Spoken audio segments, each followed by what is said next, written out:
realize that wasn't me. That was just really funny. Yeah, Thank you. Thank you for that. my pleasure. How are you? I'm good. I have decided to do something spontaneous in the moment, and I'm kind of regretting it, but it seems to be working very well. Oh, oh, what? Tell me, I what will is this? tell you, but right now we have a visitor. Oh, he's here. Yes, Beautiful. yes. Welcome to the Antechamber, Ricky. I should have actually done this. Welcome, Ricky Overton, to the Antechamber. Good to see you, brother. Okay. Welcome, welcome. How you going, Lauren? Good. Very, very well. Thank you. I'm closing all of these things so I can give this my fullest. So we are all here. Um, I'm very excited. We have about what, an hour Yeah. today. Yeah. So yeah, I think we wanted to get to know you, hear about what you're creating, hear about your vision, and yeah, have a powerful conversation. Yeah, so I've just woken up. It's 11 p.m. I came home sick today, and I had to host a call with the men's container. So yeah, I had a bit of a sleep after that, and here I am. Nice. Mm. Well, I'm glad you made it. How is the men container doing? So yeah. Um, yeah, it's going pretty good. The men in their 30s have dropped off.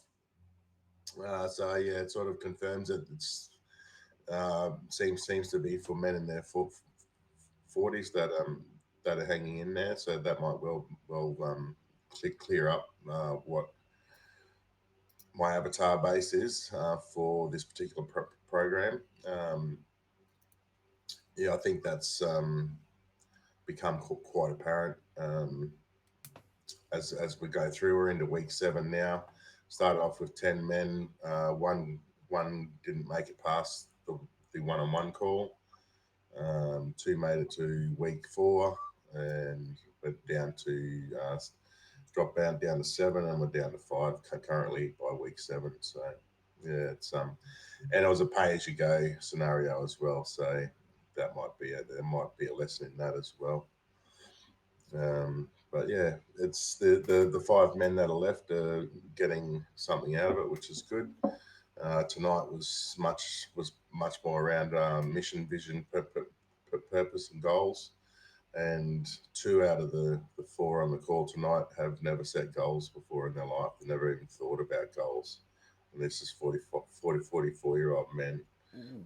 that have gotten through life and never thought about or set goals, literally just running week to week and on the wheel and just not even having any forward planning thinking. Or it's quite astounding. Yeah. Wow. What are your goals? Yeah.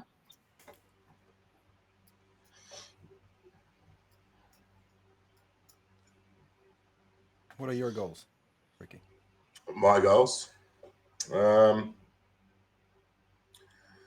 well, at the moment, it's really I've sort of from a personal investment point of view, I've gone into the real estate a little bit, so sort of trapped myself to an extent in the 9 to 5 scenario with relation to the salary and the base there for the banks and loans and so on and so forth. And I don't mind that too much. I've actually just had a good conversation with my boss at work, and she's finally getting to the point where she's ready to step aside. So that means there's scope there for me to move up in the company itself, salary raise and so on. So on that side of it's fine. But yeah, for me, I know it's important for me to have purpose outside of the mundane, as I call it. Um, that a little bit more in line with what I refer to as the insane, the dreams, the purpose. Um, So that, to me, that looks like getting the Centered Man program up as a solid model. So yeah, been into week 7 of that now. I think there's a good base there that I've created. There's some refinements that will need to occur, but it's it's for the market that I've gone with. It's really base level, Lauren. It's men that have not done any work whatsoever. They're certainly not awake. They're very much asleep, and it's more about just giving them foundations into the very basics of mission, vision, purpose, core goals, working on around the principle of centeredness, which the group that they come from, or the group that I have, is called the Mouse, the Man, and the Monster. So obviously the mouse being on the left-hand side, being the people pleaser, not setting boundaries, not speaking up, etc. And then to the right is the monster, where they've, as a result of not speaking up, let things build up until it explodes. So the idea of the man in the middle, obviously, is centered man around being aware of his goals and his directions, and um, having a good, clear direction on what it is to be a centered man, in terms of speaking up, setting boundaries, etc., etc. So that tends to work well. So I've tried to steer clear of the 4 main archetypes at this stage, um, simply because the men that I'm dealing with, as I said, are really starting from that base point. And I have found myself to an extent having to, I guess, be conscious of the language that I do use at different times, what videos I do drop into the group, whether I let Tor on or not to stir things up. No. And so I think the program, or the stage 2 of this, can then sort of flow on to more of the archetype based stuff, and sort of open their minds up to the next level. And it's really like, in terms of the main focus for them at this stage is awareness. Just starting to be more aware of what's going on within themselves, what's going on around them, taking into the environment into account, um, maybe learning how to rephrase their negative self-talk and things like that. But yeah, what we talked about was what my goals are. My goals are really is to get some sort of model going in that regard. I've stirred the pot up a little bit over here on the east coast of Australia with relation to the men's space and coaches, and the personal development space. I see a lot of the men's work that is going on over here. They crack people open, and then there's not a lot of support on the back end of that. Yeah. And they're selling high ticket programs with the basis that there'll be a brotherhood on the back end of it, which generally doesn't exist once the rites of passage is over, or the program, the container, is over. Um, so part of my goal is to create some sort of platform there that does allow for the building of an ongoing brotherhood in whatever form that may take. I do understand the need for those that are reliant on the income source themselves as their business.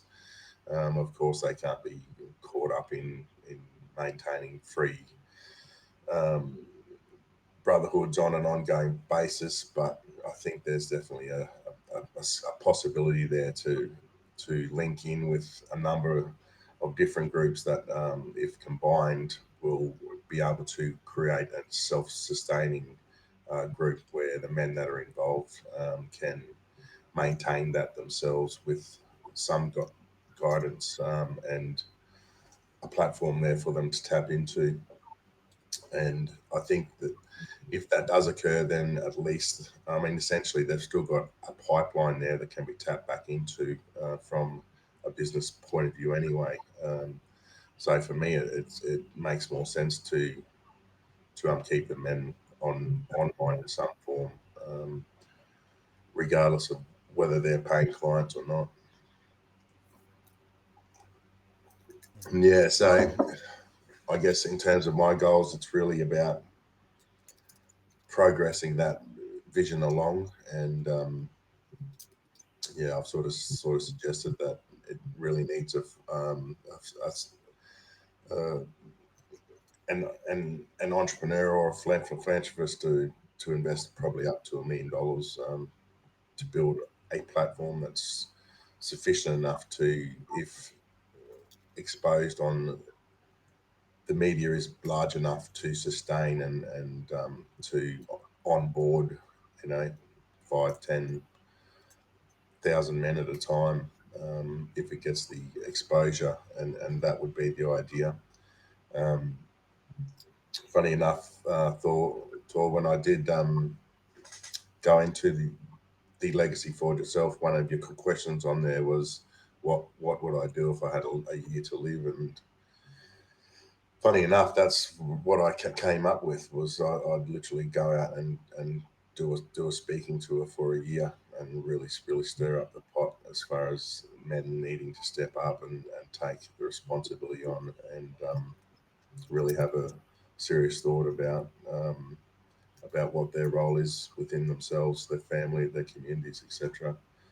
I think there's definitely a need for us as men to step up, and the reality is a lot of them don't know how to do that, and that comes back to what I particularly here in Australia, but I have a feeling it extends well beyond Australia in terms of fatherlessness. Whether there were fathers in the house, it's the lack of presence and the awareness that hasn't been passed on. And yeah, I think there's definitely a need for a broader scale awakening. I could not agree more. Yeah. I'm certainly not suggesting that I'm the one to help do it. Well, I'm one that can help do that. Yeah. And with the technology that is there that these days, the possibilities are there. But I think it's to an extent to be putting your balls on the line, and you've got to. Well, I feel that if I'm to step forward to do that, then you're definitely going to come under attack. And Oh yeah. Yeah. so yeah, definitely need to have some base in place in order to step forward, I feel. Yeah, I agree. I think that is a lot easier to shoot one person than to shoot 10,000. Yeah, 100%. But you still have to take a lot of fucking arrows to the knees. Yeah. Yeah. Yeah. Huh. Lauren, do you have thoughts? Yeah. First of all, honoring your vision. Yeah. Honoring your vision.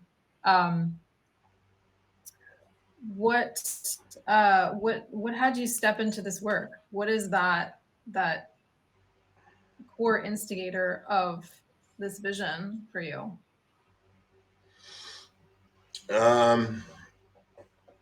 Well, I was probably awakened really. Well, I feel like I've always been awake, but probably around 17 or so, I was young and violent and a footballer, and yeah, I just really had to. I couldn't feel. I didn't like the burden that I was creating for others and myself through the enactment of that violence. My go-to when I was pissed off was physical. Um, so I basically had to look at myself, and yeah, knew I was going to step out to the big bad world. At age 18 over here in Australia, that's when you can go to clubs, etc., etc. And yeah, it was really the need to identify why I was such an angry person, and why that zone, as I called it, lived within me. And yeah, that really got me to start to look at that, and the awareness to come around that, and that's when I, it's been a long path to get to where I am now. And when I say that, I buried my head in the sand for about 20 years, in the 90s, or the early 90s, or mid to late 90s, sorry. It's when I really started to get an understanding of globalization and New World Order, etc., etc. And I was looking at it. Over here, they had what they called the joining of the super cities, and that was basically when the writing was on the wall in terms of bringing in the safe cities and the cameras and all the rest of it. And that's sort of when I sort of looked at where I was at the time, and I was involved with a gentleman, and we were lobbying government departments and mayors of cities and so on, for a job creation program. The the organisation that we worked for then was the ICD Trust, the Independent Concept Development Trust, and the philosophy there was the development of a community trust fund, where 10% of the business funds would go back into a community trust fund to support those on the base that couldn't support themselves. So we put models into place, into different cities, and lobbied the Sanhedrin of the cities, and being the car yard dealers and the real estate agents and the politicians, etc. And they always, each individual part of it, take what they feel is going to benefit them, forget about the other part, forget about the community aspect, and try to take what they can from the business point of view. Even to the point that some could argue that the government then formed a centralised network called Centrelink, which now is the government department's central structure to monitor and keep everyone under the welfare system in check. So anyway, that sort of the core business of that was a home delivery service, and the idea there was to get into the households through a social engineering program. Basically, we set up a model in the lower socioeconomic areas, offered them fresh food, fresh meat, and fruit and vegetables on a free home delivery service with credit. And we knew that would lead to a number of them, particularly those that had vices, racking up food bills, and that allowed us to get into their house, and to the point where some we put budgeting plans in place for them, etc., etc. And so it was that was sort of the baseline where I started, and the gentleman I was working with, unfortunately, was suffering from PTSD, and we weren't able to maintain the relationship beyond 5 years. So I moved on with the business side of it, and I ended up having a $50,000 debt of fresh food bills that weren't paid. So as a result of that, I went and worked for the fruit and vegetable suppliers, the meat suppliers, and paid off the debt. And then from there, they brought them on as clients for a refrigerated freight business, which I ran for 15 or so years. And so that's what I mean by burying my head in the sand. Buried my head in the sand in terms of just running business, and started a family and so on. And it was probably children were coming up to school age. So I sort of decided that once they were back in school and the wife was back at work full time, then it was time for me to start to have a look at a passion project again. And so that's when I went down the coaching route, and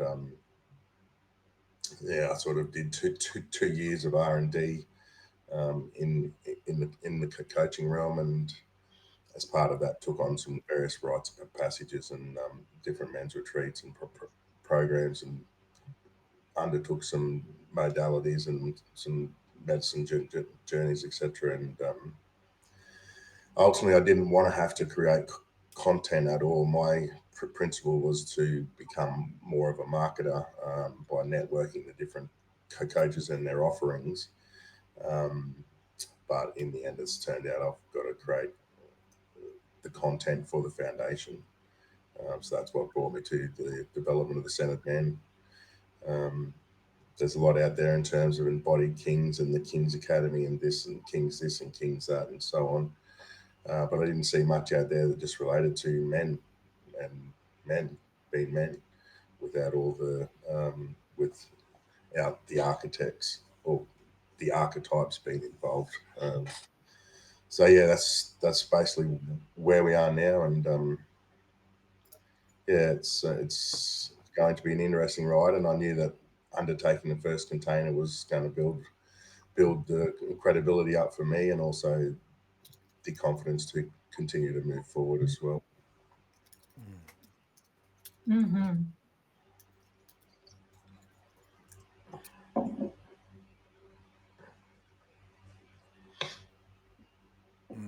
There's That's one towards thinking. Yeah. yeah. Yeah. I love your vision. Like I feel your respect. I the passion is real, and I see that it comes from a journey. Yeah, and I was not aware of the situation in Australia, to be honest.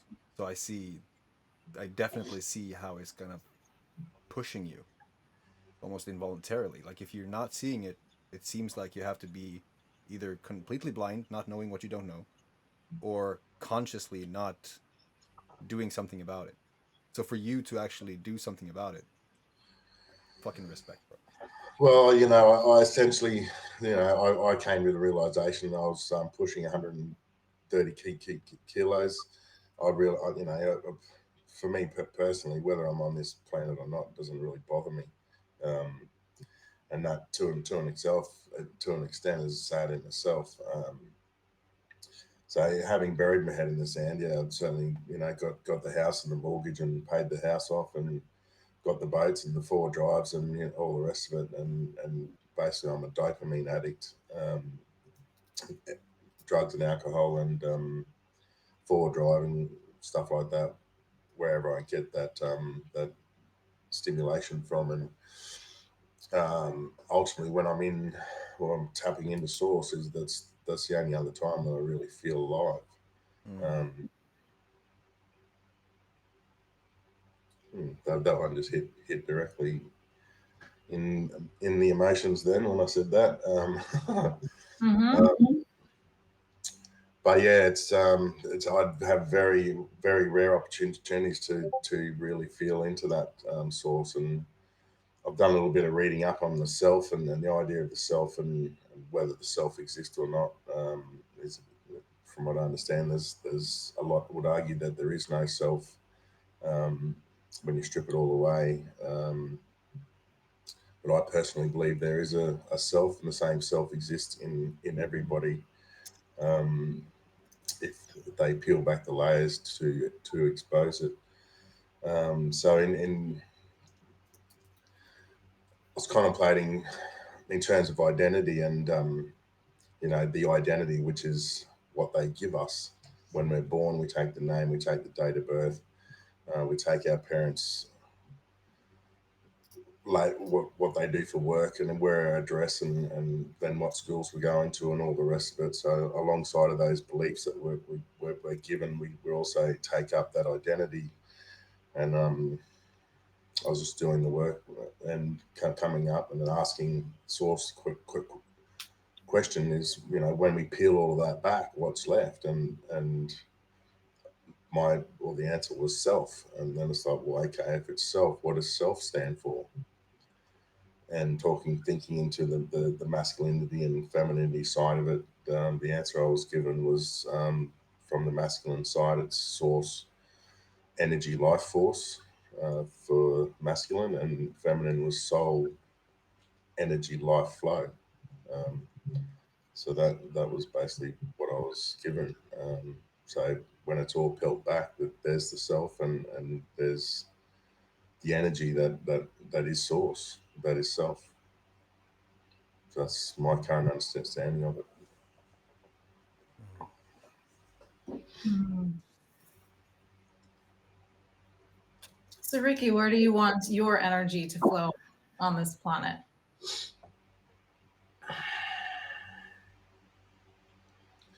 Ultimately, I was told that if you could bring the different tribes together, that's where the key lies.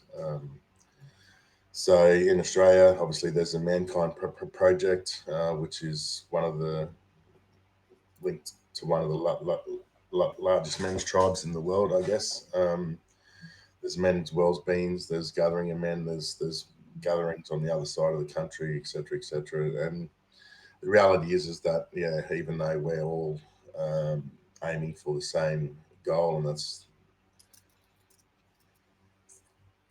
say the empowerment of men.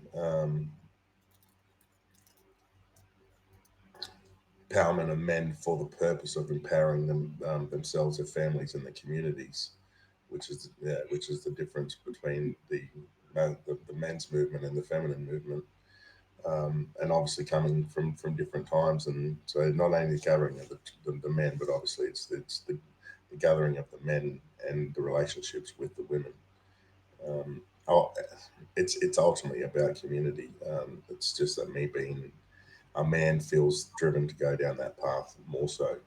Um, so where I want to spend my energy is stirring the pot and agitating and activating in a positive way that's going to either call them forward to participate or expose themselves for not participating, and that's ultimately where it comes back to. And if the platform is there as a base, um, just purely from a marketing point of view, according to what they specify their goals are, if they're not to jump on board, then there's certainly a reason for not coming on board, and that's willing itself.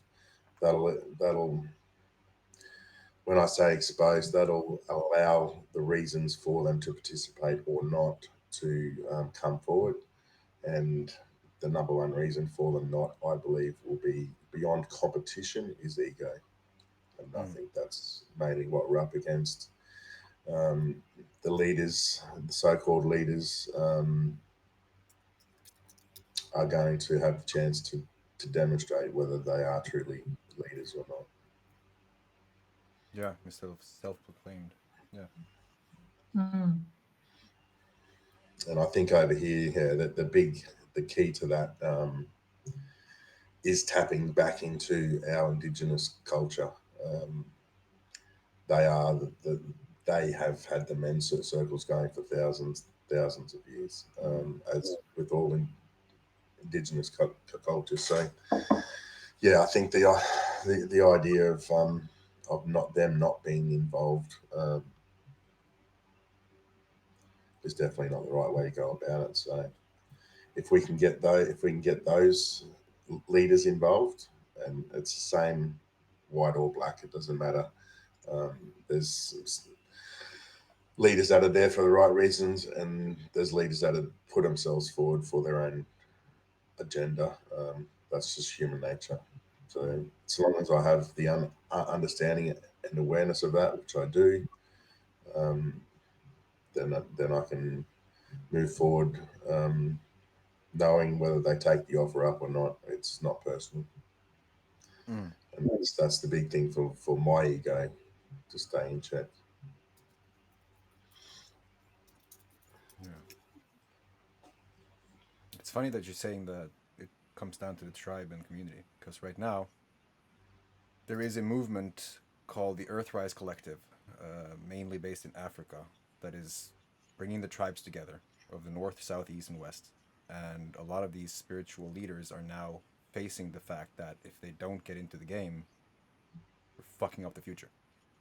So Mm. there is a collective, a global raise in awareness and a shift in consciousness. It's just it's good to hear you talk because it's confirming a lot of things. Yeah, we're on the right track. Just gonna require some effort. Mm. Yeah. A lot of effort Yeah. and a lot of time, and yeah, I generally work in decades projects, so Yeah. I'm familiar with time, and it takes time, and that's why I'm, to an extent, I don't mind having the. I mean, it's much of a pain in the ass as it is. The day job is the flexibility that allows me to move forward as slowly as I need to Yeah. or have to, without that pressure or stress, or without the scarcity Yeah. coming into play. So it sort of does give me the flexibility to some extent, but also know to really get into it, it needs to be a full-time effort. So when I get the funding, then I'll put the first 100K towards myself to free myself away from salary. Yeah.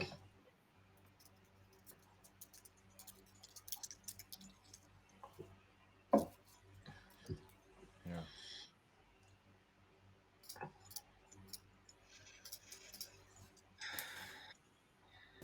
There is a lot.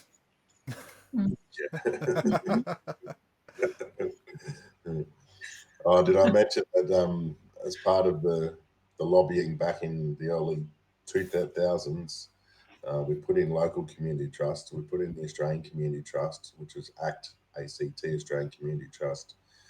But I don't think I mentioned before, on the first 010101, so the first of the first 2001, we also established the World Community Trust for 1,000 years, which I did. I was a little bit delusional at the time, but 20 years on, it's still sitting there, and there's 980 years to go. So Yeah. Oh, we support delusions. Yes. De-illusions. Thor and I are winking at each other Yeah. after you said that. Yeah. I have so much. It's so often so hard for me not to like dive into all of the things.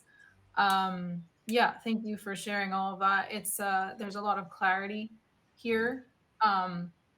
Also just between like the work that Tor and I are here for, and supporting these kinds of visions in this way. For me, it's very much about the individual, like who you are as you lead. Um, because what I see is you stepping into an extremely powerful leadership that, um, of course, is going to inform all the things that you are creating and amplify the potency of it. So, yeah, just honoring that vision and the fact that you are extremely aware of what that, at least for now, what that position, what that entails in terms of internally, right? Stepping into that. Um, yeah, yeah, there's there's a lot here. And yes, we support illusion. Um, I'm always sitting in the space of like, oh, yes, fuck yes, let's go. This can actually be faster. We can amplify this, hyperspeed this, move this into a space that of, deeper ease. And yeah, like there's a really beautiful foundation. So just, yeah, honoring that. Thank you for sharing all of that. I want to go back. I want to go back. Tori, you know where I want to go. I don't know, but yeah. Say wherever you wish. I'm very curious about that statement you made that was about you feeling alive and when you feel alive, because I see this whole project actually being fueled by your aliveness. We actually, So, just sorry for stopping you there. mhm. I'm trying to make this stick. Alignment is not the same as alivement. That's the spark. So yeah, cool. Say no more. We're done. Yeah, because I would love to hear if you're open, because I know that's a that's a raw space. Mm. But Yeah, yeah. yeah, it is a raw space. One of limiting beliefs that I have is that life is boring, Mm. and I know that's a limiting belief. I also know it's a lot to do back to that dopamine addiction, and that started from the age of 8 years old. Mm. Stealing the beers and going across the park and putting on the rose coloured glasses, and I know it's deep within my lineage, and like literally I found out last year I got hold of some texts relating to my great grandfather that was convict, that came to Australia and got the story, and the story was he got sentenced to hang for stealing a horse. It's like, oh well, he must have been tough times, blah blah blah. And it's like, no, he was pissed on the way home and just didn't want to walk, Yeah. didn't want to walk, so he stole a horse. It's like, well, it all fucking makes sense to me now, doesn't it? So Yeah. I'm one of those blessed people or not blessed people that have that gene that the alcohol turns into a high and the energy comes. And for me, I mix that with herbal, and I go onto a different plane altogether, and I do use it in as a medicine in that way. Yeah.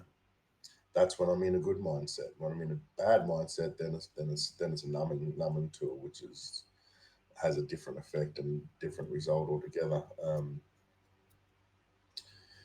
But yes, probably that's coming back to that lobbying stage. And when I was in my early 20s, like literally, I went from school. I went to uni in 1990. So I was at uni for 2 years, and then I started a business. I went and put in an office and started, funny enough, Overcorp.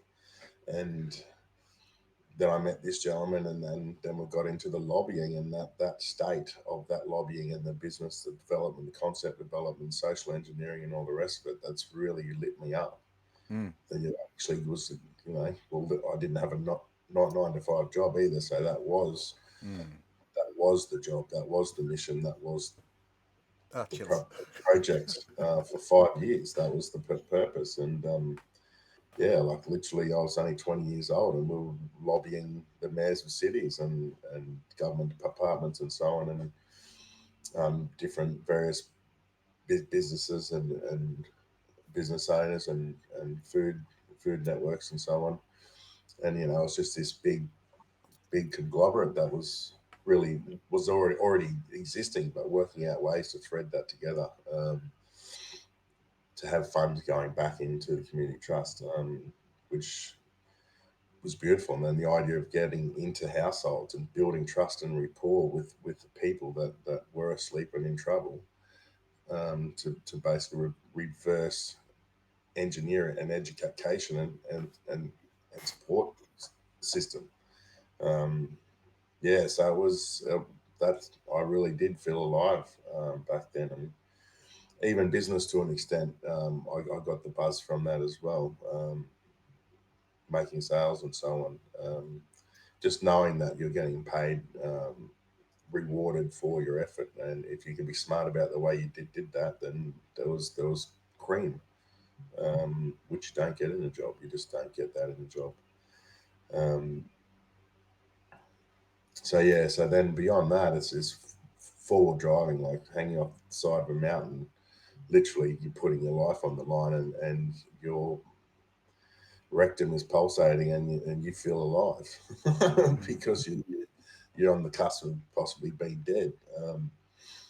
So outside of that, yeah, it's when I'm feeling that, when I feel that source or the Holy Spirit, or whether it's just a chemical reaction in our brain, whatever it is, that feeling of the aliveness, of your soul resonating with what's right, and that's the beautiful thing to occur. And I learned very early on that to listen to what comes out of my own mouth, because any advice offered to anyone else is often really directed for oneself first, I believe. So I really did. I learned early on to understand that what comes out of my mouth is not just meant for those receiving it. So I often get a lot of joy at times of just watching videos back, and you'll hear something, it's like, and it resonates again. It's like, well, of course it does come out of your mouth, but it's like, no, that resonates on a deeper level, and this knowing of things that you don't know. Like I don't know that, but it's knowledge that's there that isn't of me, because I haven't studied that, I haven't read that. Like a lot of the work that I do, I deliberately don't read books. I just go and do the work, and then I create the content, and then go and find content that reinforces that. Um, and I did university exactly the same way. I'd write the assignment, and then have to go and read the text to find the references to justify my opinion or my view on something. Um, yeah, there's a freedom to that, and I guess yeah, the idea of being able to share some of that, um, beyond the confines of my limited life, is appealing. Mm. Mm.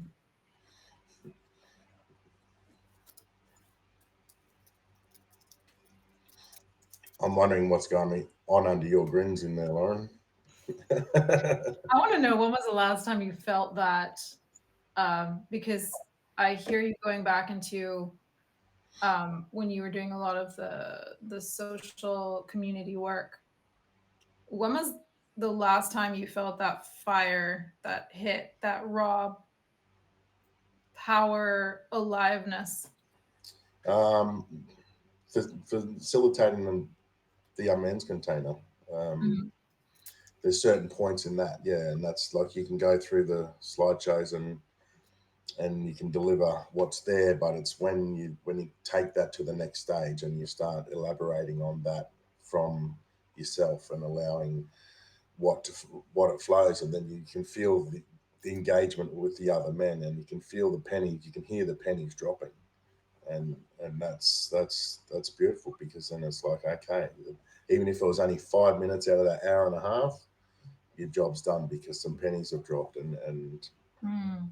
some Mhm. information has filtrated their outer skin, and has landed. Mm. Can you take it down to a specific moment?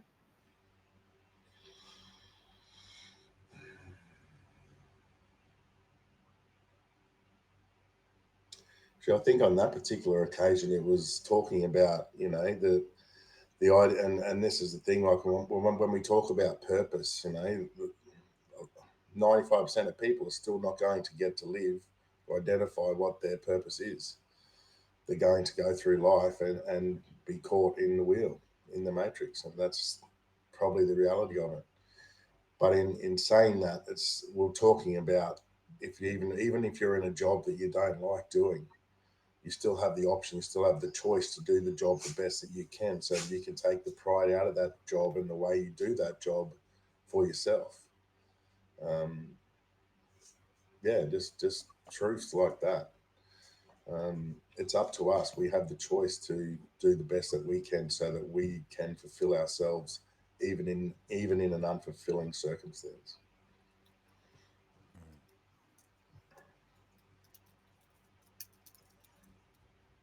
And I Yeah. just got into a little bit of that zone then. It feels great. It does. Maybe I just like hear my own voice. Who knows? You're smiling a lot more. You can see the energy shifting. So yeah. Yeah. Mm. Yeah. Well, I'm smiling. Yeah. See, that's another remnant from childhood, and the yellow teeth, and learning how not to smile. Mm. So I train myself how not to smile, and so when I do, it's genuine. Yeah. Yeah, it's felt too. How much of what you've shared here with us now have you shared publicly in the Facebook group, on the Facebook profile, like wherever? Oh, none, Interesting. none. And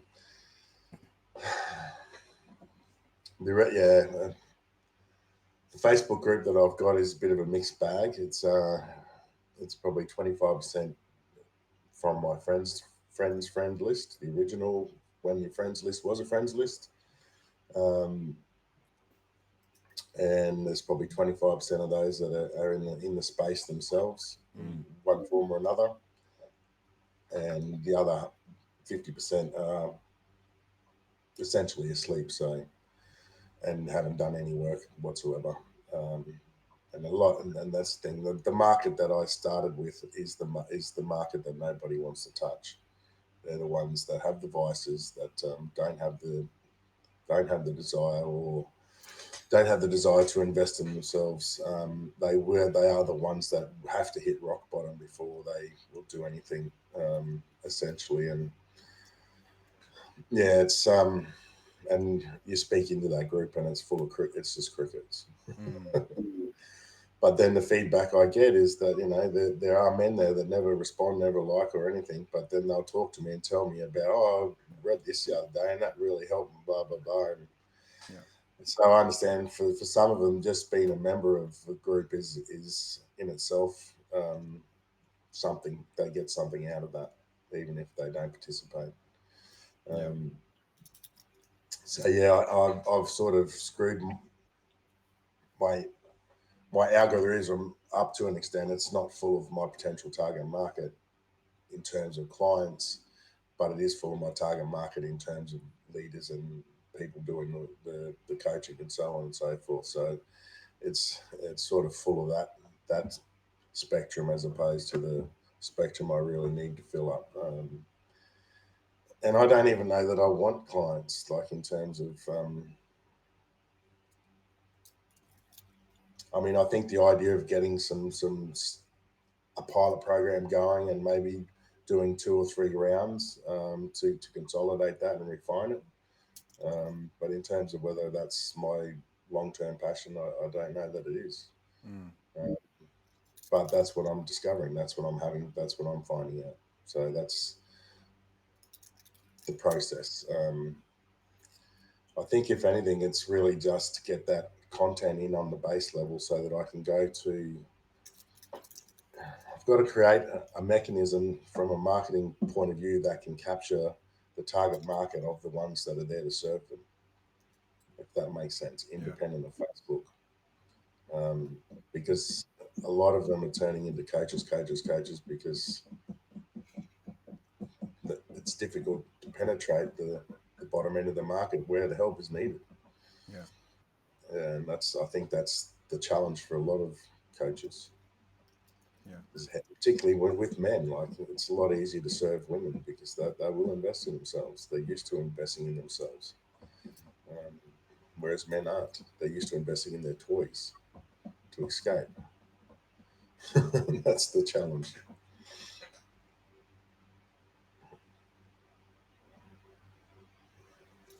Mm. Lauren, thoughts? I'm letting it settle. Always. Yeah, always. Um, yeah, I mean, this is really helpful and just um, gaining some clarity on this.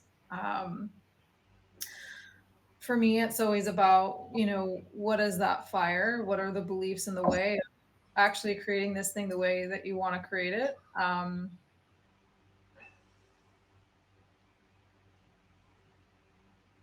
Some, consciously I'm consciously keeping myself at a certain level. I use that, and the alcohol keeps me at that level. Um, and I know that's what's holding me back. It's not the alcohol; it's my decision to use the alcohol to keep my vibration low, Mm. and that's probably what's holding me back. But at the same time, that's linked in with my fear that that I'll vibrationally outgrow my wife and my family and their purpose for me. Where are they in terms of supporting you or being on that journey? Like, do you Oh, have feminine power? they definitely support me, and you know, when they know I'm on the call, they're quiet and they go and do what they're going to do. If I'm going on a retreat, the wife steps up and runs the household and etc. etc. But I'm talking more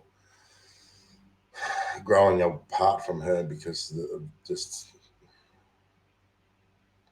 in terms of as I evolve, Yeah. um, yeah, I guess there is a resonant of a fear there that that my whole being and what drives me, etc., will evolve beyond my family, Mm. um, and that's yeah, that is a concern for me. Or on the other hand, that's just a whole load of baloney, and it's just an excuse to keep drinking. Yeah. I'm on a 7-year-old journey of that, where I burned the boats 7 years ago, and or almost 8 years ago, and everything has been kind of for the family, so that when I have evolved, I have outgrown my partner to a wild extent, where there was so much friction that it was almost unbearable, and things happened that was so catastrophic it was cosmically comical. It was completely out of this world insane. But yet, because of this evolvement from my side, I didn't react. I responded, and it was a lot more building bridges to help her see my perspective instead of me saying you're doing it wrong. Fuck off. So now after 8 years, I am not the same person. She is not the same person. We're still very far apart in terms of vibrations. Like, we are basically counterparts. But I think that that is also what's keeping us so close, because there is a bond, a magnetic pull and push that is just beyond what we can actually explain. So yeah, I think it's probably because you want to drink more.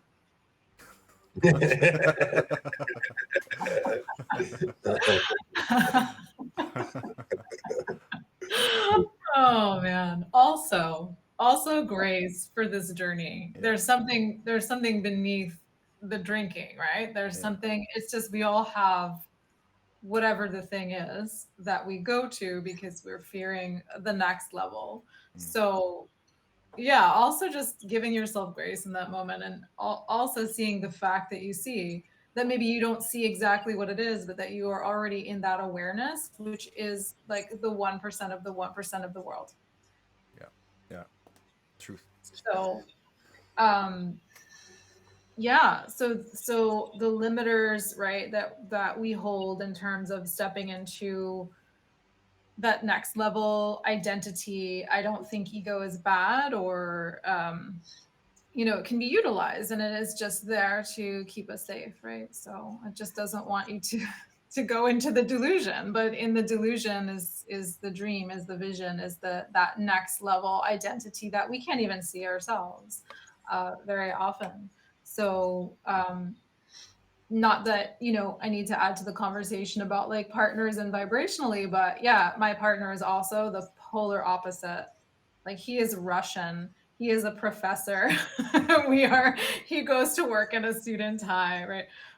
He's extremely logical, does not understand what I do, but you just living in your essence and actually just being is going to naturally affect your surroundings. And yes, there are two sides of this, that like when you start to step into this, you might experience chaos, absolutely, but that is what is not truth falling away. But we're often surprised with the other end of it, of when you're stepping into that power, people rise to you. Mm. They will rise with you. They will be affected. There are things that I never thought would ever happen, but it wasn't convincing someone that they need to go on this path or their journey. It's honoring their journey, and as you step forward in that. So yeah, like releasing a lot of that. Um, we can call them beliefs, but it's also stored in the body, right? Where we are keep hitting that ceiling Mm. because of the fear of what is chaos. But our mind is telling us chaos is putting it into negative positive, when actually there is no negative positive. There's truth. There's a truth of our being. So yeah, also grace in that experience, that journey. um I'm very curious as just as you were speaking around you really building this thing the way you want to build it with precision. Like I'm sensing you think that it needs to be a certain way, or you need to be a certain way in order to lead this thing. And this is where I see us going into the realms of, yeah, whether it's drinking, whether it's some other thing, whereas you can step into, well, actually what creates that. So I'm like where's your fire? I'm still like looking around in there because I see it, when you're talking about it and I see you smiling and I feel the energy. Like, where is that fire where it actually feels like, yeah, in your actual work that you're doing with these men, where are you pushing yourself to that precipice there, right? Where you're just like, yeah, I'm fucking holding on to the edge of this cliff and I'm just like, yes, I don't know, maybe I'll let go and see what happens. But that experience through your sole purpose and your work and what you're creating with your vision. Does that make sense? Yeah.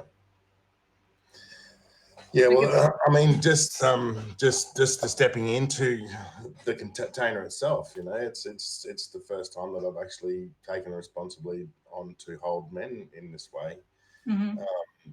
whilst developing the program on the fly. Essentially, I sat down and did up probably 40 or so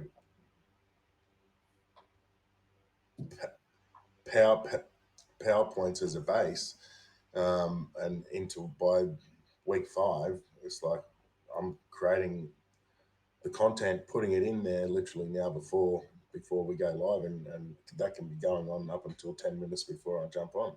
Mm-hmm. But the content that I need, or that I feel that I need, I'm literally, it's already sitting there, and it's the way that it's put together that is the key. So that's kind of exciting in itself, and then you get to see how it lands. And it's the key, obviously, when we're working in that space, is the more you can get the men involved, and the more that they talk and the more that they share, literally that's where the landing really occurs. So it's going to get exciting in the next 2 or 3 or 4 weeks. We're going to start. So we've gone through the childhood trauma aspects, and so they're doing their mission visions this week, and then next week we're going to get introduce them to childhood trauma, etc. And they started to touch on what I'd call a surface level sharing, and next week and for the last 4 weeks we'll start going deeper, getting them to shut down, and getting them to go into to find out where some of those root causes were.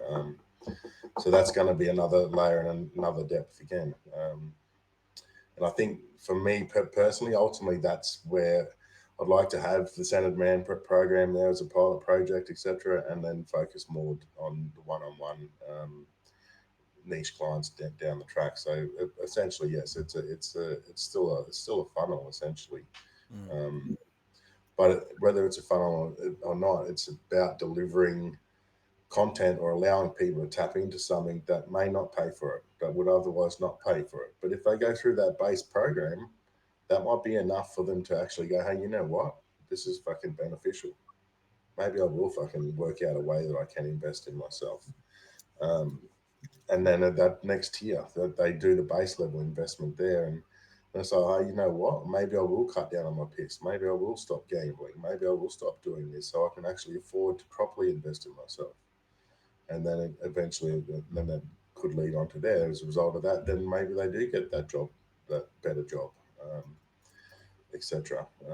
Where they can then start to get into specifics of what their root causes are, and go down the path of speciality. So that's essentially how the funnel would work. And as a coach, like for a coach, yeah, they don't want to necessarily give away free content, but at the end of the day, content is out there and they're giving it away anyway. So if they can filter some of it into this, and that gives them the exposure. So that's where the content can get built, and then as they go through, they can be, and the online course space is gold, because they only have to produce it once and then it's available, so it doesn't have to be a high ticket item. Um, yeah, and then the high ticket stuff and the retreats, it's more specialist. People will choose, and that's the biggest thing. Clients, like people on the ground, literally the money that people spend or waste trying to find the actual people that are really there to serve them. That's the hard part, and they basically burn themselves out and waste their money before they even get to the source where they need to go. Yeah. Um, so if the platform can give them exposure, so find the one they resonate, but firstly go through the base steps to work out themselves through their own awareness what they need. Um, I think that then creates a win-win for everyone. So for those that wouldn't want to be part of it, stay on Facebook. So, Yeah. We are very on the same page. Very. We see the same vision, and that fascinates me because there's a lot of people who are waking up to this dream, and it seems to be very, very, very aligned with what we need right now. Yeah, I agree. There's a lot. yeah, yeah, Lauren. I mean, if I had my way, I'd sell the house and I'd give myself give the missus half, and I'd put the other half a million in my account and go and play. But there's parts of me that won't allow me to do that. There's other ways to play. Yeah. We're coming up on the hour. I'm Mm. just curious, do you have any questions for us? Yeah, the Legacy Forge, the core. The Black Where's it at? Diamond. Black Diamond, yes. Where's it at? And where's it going? That's interesting. It's kind of like gathering leaders of amazing potential and impact, and then using those powers to further the movement, more or less. But it's a lot more mysterious than that as well. And Lauren, if I would love to hear your explanation of what we are creating, because it's hard for me sometimes. Mm, yeah. Well, and it's interesting that the way Black Diamond channeled through for me is like multifaceted. And so Legacy Forge, the core, all of these projects are facets of essentially one thing, Mm. which is visionaries gathering around the round table to elevate consciousness, to put resources, energetic and physical resources in the hands of next level visionaries to shift the world. So what we are creating is essentially these round tables where we're focusing on individual expansion, energetics, what you are creating in the world, focusing on also self expansion so that you are creating the thing that lights you the fuck up and is going to be the most potent thing you're putting out in the world. And my fascination is always like when we're sitting around this round table, when we are being visible, when we are helping each other, what happens there when we start to do business? What happens there when we start to collaborate? That is endlessly fascinating, and also part of my mission. So a lot of the work that I do actually is extremely bespoke and towards the individual, which then expands out into the collective. And which I'm just seeing this now too, like Tor, with what you're doing, that it's similar, but it's also you started with the tribe, the community, and then so we're kind of two sides of this this coin, so to speak, this multi-dimensional coin. I think you did a very good job in not saying multidimensional until the end, because that's Oh what. well, Yeah. the drama and the mystery. Yeah. But that is essentially what it is. Everything we do is multidimensional. When we say multidimensional, we mean Magic. multi-dimensional. Yeah.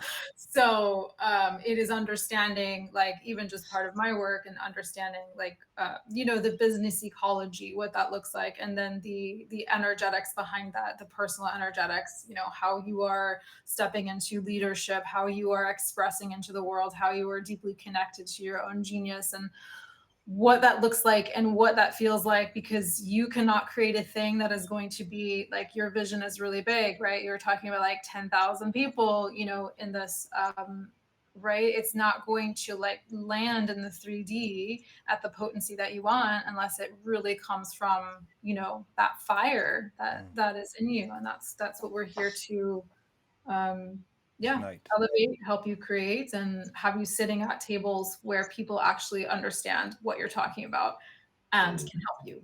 Yeah. Yeah. And speaking from experience, having a group of 11,000 people soon, they suck. They suck. Like the people that I've seen the most power in co-creating with are when I go out there with a sniper rifle and I figure out I want to work with you because you inspire the heck out of me. Mhm.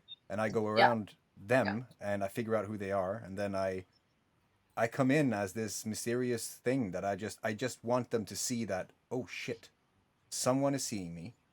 What is Mhm. this? They come in, they come to the round table, the core of co-creation of magical, powerful creatives, and we elevate collective consciousness on a universal plane, multidimensionally on several timelines, and trying to merging those. It's insanity. It's magic. So how I try to do that practically is I have these. Okay, I'm gonna have one of these in this weekend. I meet people with a fire because that's the easiest way to not have the technology just flunk out when you're reaching those high frequencies, which we have seen happen. I have these conversations. People are like, wow, that was amazing. How can I be part of this? And I'm like,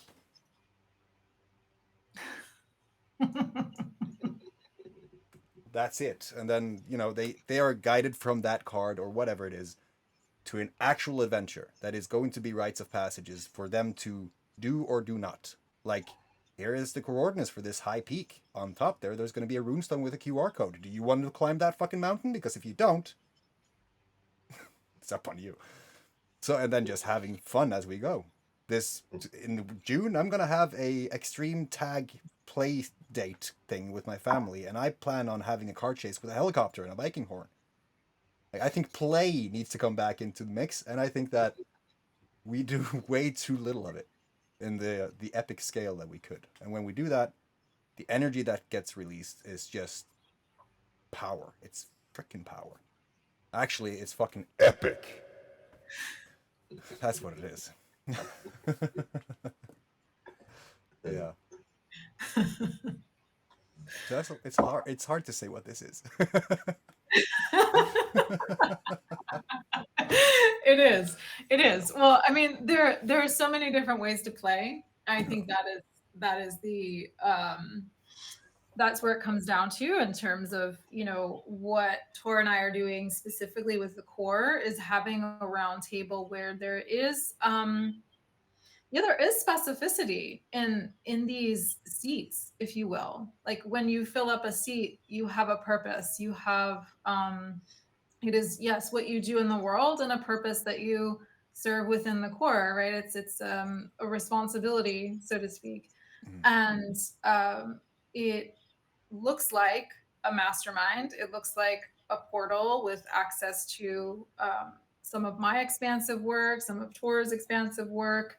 And things are actually, the way that we both like to play is really in a bespoke way, where when we see the conversation and where it's going, when we see what is needed, when we identify something that might be blocking you or something that you want to create, we then create that for you. We then like hyper target that thing with precision and create something specifically for you, so that you can then go and create the thing and collapse timelines to whatever that goal is.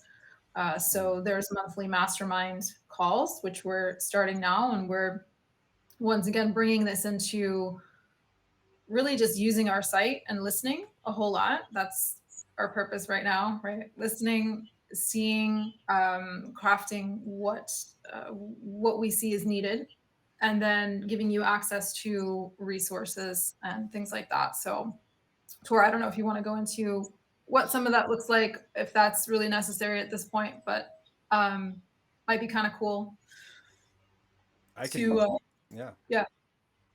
I do some. I have a small thing that I share sometimes just to show you the scope of what this is. So this, Mm. what we're talking about right now, is going to come in at level 2, basically. You're going to see what that means. I'm going to just fly through this because there are videos on this online, but you're going to get a sense of what it is. In terms of the Legacy Forge, it's a tree. And with strong roots, you can create a mighty trunk, which is the community. And with a bunch of people working together in co-creation, you are supporting branches with unlimited fractal opportunities and possibilities that form a fruit. That fruit forms a seed that grows into its own sovereign tree, right?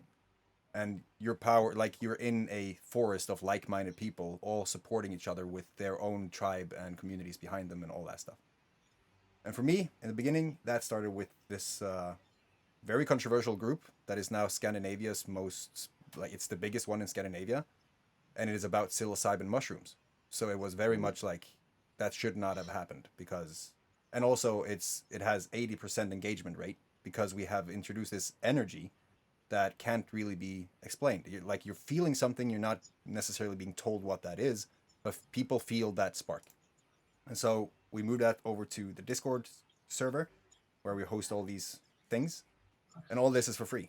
We have these practical videos where people can learn that leads into level 1, which is just saga. Create your freaking adventure. Go into life, have fun, document that, get to know yourself, and just with a like-minded group of crazy people that can support you with whatever, right? I'm going to have this treasure hunt in Australia or in Sahara. Anyone up for, joining that adventure? And all of a sudden you have a freaking amazing thing going on. And it's just based on my own experience, the whole hero's journey, all that stuff, the basics, right? But it leads into psychedelic sanctum for those who are interested in that, with different ceremonies and all these kind of events and resources. I'm getting kind of sick in my stomach because all this is things that I've just put out there for free most of the time. So it leads to level 2, which is where we are right now. We found a black diamond inside of Legacy Forge, and we started to have this epic, dystopian, apocalyptic, I've seen a lot of reactions to the Antechamber. People have different opinions, but it's to trigger people. It is to figure out, where are you really? Like, what are you triggered by a freaking photo? Do you really think you're ready for level 2? But, here we are. We're sitting here, we're just talking to each other, and it leads into the core, which is what we talked about, which is that mastermind-ish roundtable where you get access to a place where we document and communicate in a very mysterious way, kind of like evil masterminds trying to take over the world. And then the vault, where we have different things like Lawrence King's Crucible and other powerful sessions that we create as we go or we find in the decades-old vaults. And then we just communicate what we are doing, what are our goals, what can we create, and do that to the best of our ability based on where we are. Which leads to level 3, which is the most epic of them all. Where you can have a joint or a frickin' beer or whatever around a campfire with a phone. And you don't have to be running around the hamster wheel and doing all these things because we have created the support system, the community, the movement, the army that is basically creating the vision because we inspired them to actually believe in themselves and then do stuff. So it's pretty epic. And it leads me to my own personal dream, which is a holistic development center called Valhalla, which is gonna be fucking epic. I just need 25 million euros and I might actually land that on Tuesday. So it's gonna be very interesting. And then I say, are you ready to forge your legacy? Because it starts for free. It's pretty epic. Yeah. Yeah. Indeed. Indeed. Well, of course, Black me Diamond being hanging I've researched all of that. Yeah. Yeah. So what do you think? Yeah. Yeah, no, I love it, bro. It's awesome, and Yeah, I think it's getting.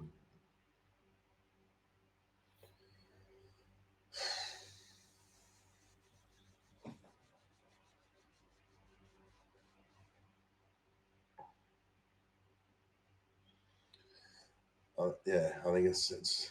I mean, there's obviously a lot there, but there's obviously a lot that's not there, and that's the key. It's getting it in and getting it getting it filled up and getting it building it out.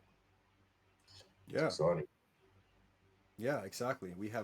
I think that we have about a 300 to 500 year journey ahead of us for the job that we have to put in.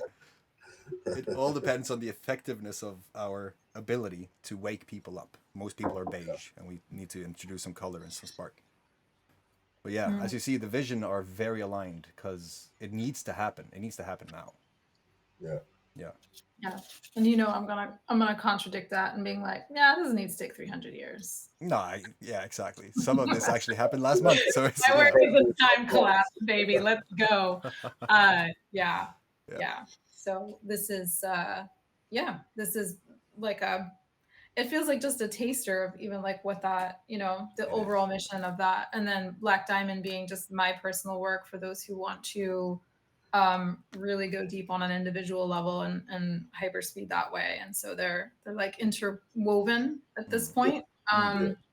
In a way. But for me, Black Diamond is yeah, my high level. It's like a very elite experience that's application only, and also the core is via application. mm. Um, because the quality and the integrity of the humans inside are really, really important to us, because this is really about, you know, you're going to be sharing your mission, you're going to be sharing your heart, you're going to be sharing like that journey. And I think I love what you said around when you're looking at men's work, right? And there's a lot of people that are just, okay, here's like a quick flash in the pan, and here's like a thing, and then they get really activated and all this shit gets stirred up, and then there's no support. And you're just you know, and there's something to be said about uh Psychoses. Sorry, couldn't help myself. but longer term support, right? Yeah. Whereas you are working surrounded in a container that can hold that big energy, number one. And number two, be able to navigate the very real experience of being a human in a meat sack, consciousness, and the entrepreneurial journey of actually building the thing. So I mean, Tori, you didn't even really mention like being the tech mage that you are, that Yeah, actual building of physical things. yeah, and um Digital I epicness. yeah, don't exactly, digital epicness, immersive experiences, and all of that. So yeah, so that's like another yeah. aspect of the multidimensional experience that we're aiming to create Yeah, for I people. didn't even mention the fact that I'm currently being initiated into a multidimensional lineage of Grail magic in a temple of the White Dragon of the North by a shaman of different aspects. Like there are so many things that we don't have time to do all those things Yeah, now. actually, I do need to go because I have another call. Yeah. But yeah, this is has been really, really powerful. So, is there any other questions that you have around what we do or how we can help you achieve this beautiful, massive vision that you have? Yeah, it's